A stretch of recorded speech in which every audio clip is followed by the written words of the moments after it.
มគោរពជំរាបសួរពុកម៉ែបងប្អូនទាំងអស់គ្នាសូមស្វាគមន៍មកកាន់នៅ Channel របស់ Admin សម្រាប់ថ្ងៃទី11ខែវិច្ឆិកាឆ្នាំ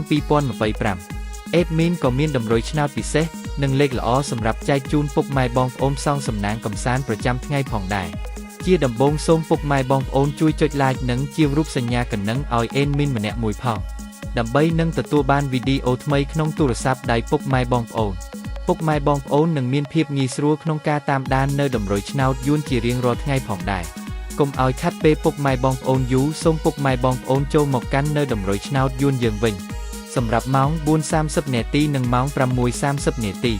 Admin មានតម្រុយឆ្នោតយួនល្អសម្រាប់ចែកជូនពុកម៉ែបងប្អូនយកទៅផ្សងសំណាងនៅថ្ងៃនេះសម្រាប់លេខតូចពីរលេខគឺ Admin មានលេខ21 29 72 77សម្រាប់លេខពិសេស3លេខវិញ Admin មានលេខធំ3លេខគឺលេខ129គុណ779គុណ810គុណរីឯលេខអូសខ្ទង់វិញ Admin អូសខ្ទង់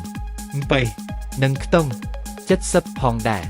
បើសិនពុកម៉ែបងប្អូនដែលស្រឡាញ់និងចូលចិត្តលេខរបស់ Admin ពុកម៉ែអាចយកទៅផ្សងសំណាងបាននៅថ្ងៃនេះសុទ្ធតែលេខល្អៗតម្រុយឆ្នោតយើងខ្ញុំបានមកដល់ទីបញ្ចប់ហើយសូមជូនពរឲ្យពុកម៉ែបងប្អូនទាំងអស់គ្នាហេងសំណាងល្អមានលៀបមានជ័យនិងចូលរង្វាន់ធំបានបើកលុយទាំងគ្នាណាពុកម៉ែបងប្អូនជាចុងក្រោយសូមពុកម៉ែបងប្អូនជួយចុច Like និងជារូបសញ្ញាកណ្ដឹងឲ្យ Admin ម្នាក់មួយផងមក